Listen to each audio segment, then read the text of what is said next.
Hello, it's Susanna here from The Good Property Company. I'm at Copacabana Beach in Rio.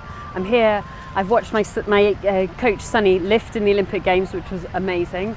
I think you heard me screaming in Britain, and I've been watching all sorts of different sports since. I was so lucky I got to see Usain Bolt win the 100 metres final. How cool was that? And I'm going to go and see some boxing and some diving. Grand. Right. Arthur has said, when you're going on holiday, you're going to have to do some videos. Okay. So he's asked me to do some videos on some of the stuff that you guys email in on. So one of them is about getting your property ready for tenants, maybe the first time you've ever done this. So first thing, and most of the things we teach you are because I've made the mistake myself. So it's not like, oh yeah, you do this and you do that. It's like, no, don't do what I did. So the very first, my glasses are a bit squint, but I think I need them on because it's lovely sunshine. There you go. So first things first is test everything. And why do I know this? Because the very first property I did, a little one-bed flat in Bristol, I got my electrician to put in the electric shower because, you know, it's electric shower. And I was satisfied with that. And he gave me the certificate. And my plumber gave me like the gas certificate and, you know, all my certification, and made sure the property was safe. And the tenants moved in and they phoned me up and they went, Suze, mate, the shower's not working. So I phoned up the electrician and went, Steve, mate, the shower's not working. And he went, did you get the plumber to plumb it in? No. I asked you to fit it. And he went, Suze, I'm an electrician. So just before your tenants move in, just check everything, run the shower, make sure the shower works, try the heating, make sure the heating works, try the grill if it's in your cooker, try the hobs, try the oven, make sure your microwave works. If you are providing a kettle, remember it'll need to be pat tested, but it doesn't need to be, but it's just sensible that it is. Just make sure everything works. You know, if you're providing bedding, make sure your beds work and they don't fall down. You know, you just don't want to have the embarrassment that I did.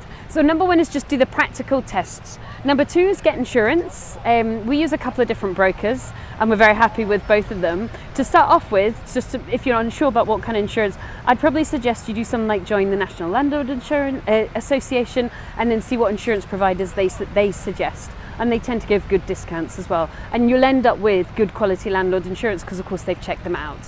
Next thing is do all the things that make that property safe, both legally and just practically.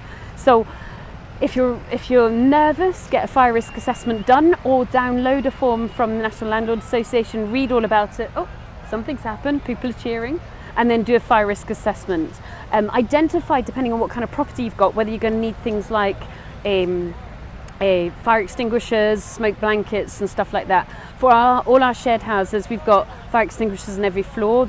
We put them no higher than 1 metre above, just in case somebody's, you know, crawling through the smoke and they need to grab the fire extinguisher. And we have fire blankets in every kitchen. You will be astonished and frustrated at how often those fire extinguishers and smoke blankets, fire blankets, disappear. Like, what on earth is anyone going to do with one? But we do the fire risk assessments every year, and every year about maybe 15% of them have disappeared. I get frustrated, but at the end of the day, it's my responsibility, so we put them back in.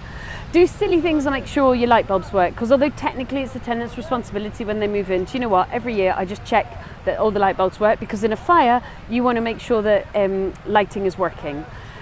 Test all your smoke alarms and replace all the batteries with brand new batteries, and again we do that once a year. I wouldn't suggest, and I can't give you kind of official advice, so do some good reading around. LACORS, LACORS is very good, as is the National Landlord Association, as are your council websites as well.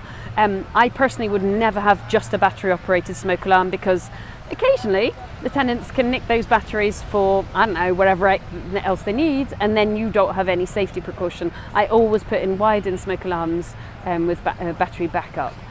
So we've talked about insurance, we've talked about, oh yeah, you need your EPC, which is your energy performance certificate, and you need your gas and your electricity safety certificates. So your gas is every year, and you get a qualified gas engineer to do that and give you a certificate, and then you need to give one copy to the tenant.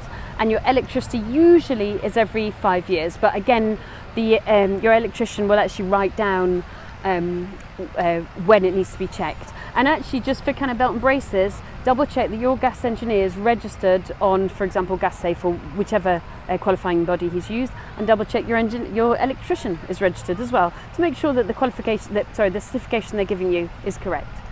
So we talked gas, electricity. You may need to do a Legionnaire's assessment.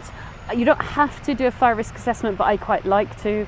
You got batteries, you got smoke alarms, you got extinguishers, you got fire blankets, and you're ready, and you've tested everything. And all that really is sensible stuff. So have a look online at National Landlord Association, see what kind of advice they give you.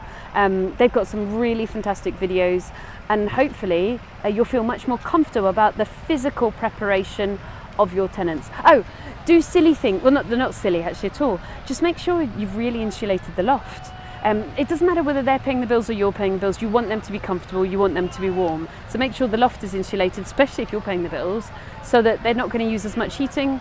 Ah, hello. Hello. My Brazilian friend. Little does he know, he's on UK YouTube. Right, so I think that's useful just for a prep, but definitely check the shower, because I was such a dough ball, I didn't. And of course, I mean, they're really sweet. I'm still in touch with them years later, but yeah, it was a bit of an embarrassing 3 days, and they didn't get a shower for 3 days till I got it fixed. Okay, hope that's helpful. Bye.